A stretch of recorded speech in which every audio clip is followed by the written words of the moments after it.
Hey friends, welcome to today's video. Today is going to be the greatest day of your life. When I was growing up, I had a take it everywhere with me toy.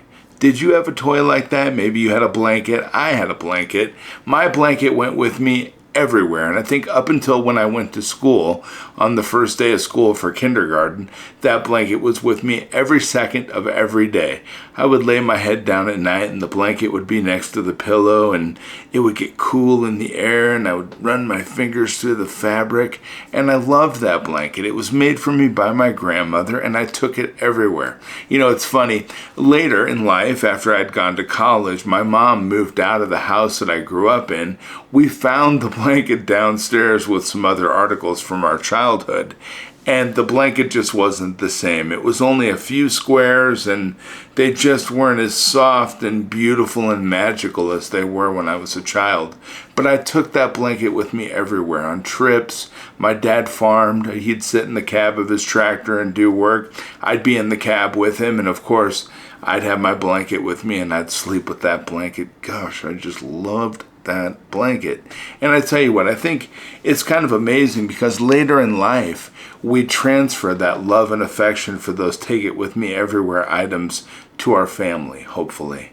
You know, now I take my family with me everywhere I go. You never see me without my spouse and my children, and they're my take it with me everywhere items now. You know, I love them and they're my security and the ones that support me, and I tell you what, I don't know what I would do without them. And maybe as you were growing up, you probably had to take it with me everywhere toy as a kid too. You know, a lot of people did. I asked my wife if she did. She couldn't remember if she did or not. But my kids are plushy type girls. I have an 11-year-old that has a bed, so many plushies on that bed. I tell you what, I don't know how she gets in it to sleep at night. She has one, it's a gigantic dog. It's as big as an adult person. I have no idea. But somehow she makes it work and she loves it and it helps her get great rest at night. My 14-year-old is a little more selective with her plushies, but same case. She has plushies in bed with her and she couldn't sleep at night unless she had them. So, you know, maybe you had something like that when you were growing up that was special to you. You know, but if not, maybe your children did, or at least you can imagine what it's like to be a child and to form a special bond with a toy. Now, I tell you, you can probably also imagine what it would be like if they abruptly lost that toy, especially if the child thought he or she might never see it again. Now, I was talking to a friend at American Airlines, and they were telling me about a recently trending story about one of their pilots by the name of James Danen.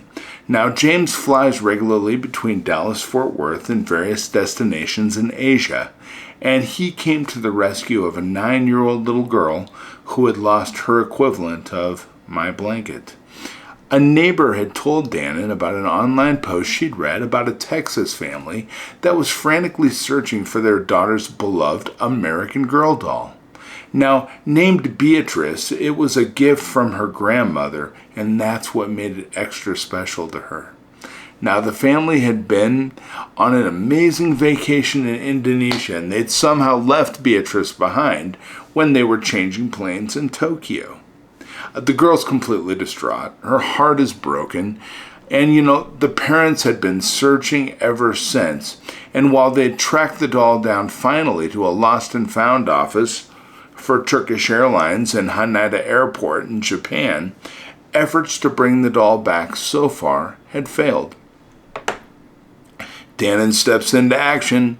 It took him 2 trips to Tokyo to track down and connect with the right Turkish Airlines lost and found, because I guess the lost and found bureaucracy in Japan is huge. It must be, right? But once he had the doll in hand, he took it with him on his next flight home, more than 5,000 miles back to Dallas.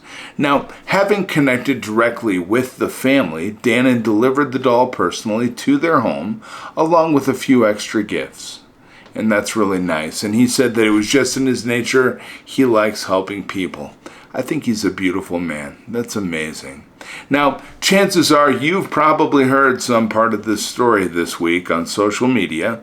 I'm certainly not the first person to talk about it, but I did just hear about it this weekend. And, we can imagine why this story is so popular right now. It's relatable, and we all like the idea that somebody went out of their way to help a child in particular, right? But as I was thinking about this last night, I think there's something else to take away from this story, especially if you're a business leader. And it has to do with hiring and building culture and creating an amazing company. It has 3 parts. The first part has to do, in my mind, with Danen. Okay, he's an American Airlines pilot. This is a man who went out of his way to do something nice for someone who wasn't even a passenger on his airline. This is the kind of person you want to recruit. All other things being equal, sure, we talk about not hiring jerks who can undermine a team, even if they're exceptionally talented, but maybe it's worth screening for people who just like to be helpful when they can be. And the second part of the lesson has to do with culture in my mind. I personally love the idea of building culture in which people can find joy at work. But there's something about this story that suggests people who go out of their way to create joy are super impactful.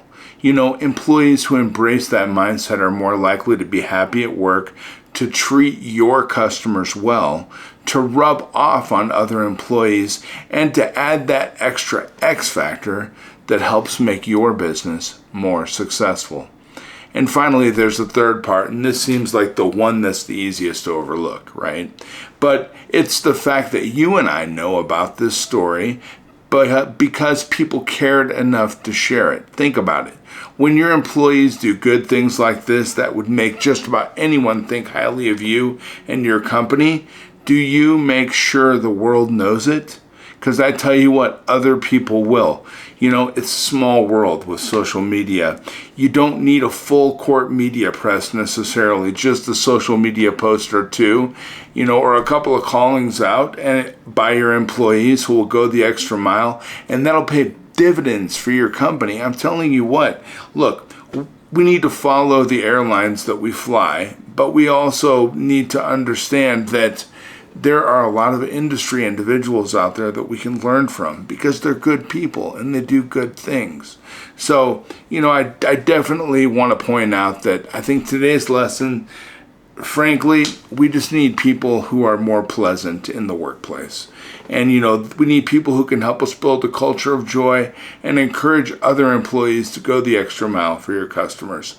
The point I'm trying to make, one good deed can go a long way in helping for you to build additional customer satisfaction, but awareness about your business so you can grow. Think about that as you move forward. How are you screening your employees that you're hiring? Maybe it's time to start thinking about screening caring individuals. Hire because people want to be helpful, not because they are the most talented or the most technologically advanced or have the greatest understanding. Maybe try hiring for goodness. Something to think about, right? Hey, listen, friends, I care about you.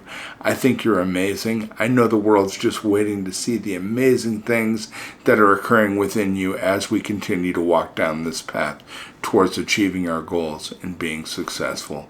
Listen, you're worth it. You're amazing. I care about you, and I want you to have a wonderful day. I'll be back tomorrow with some really great stuff.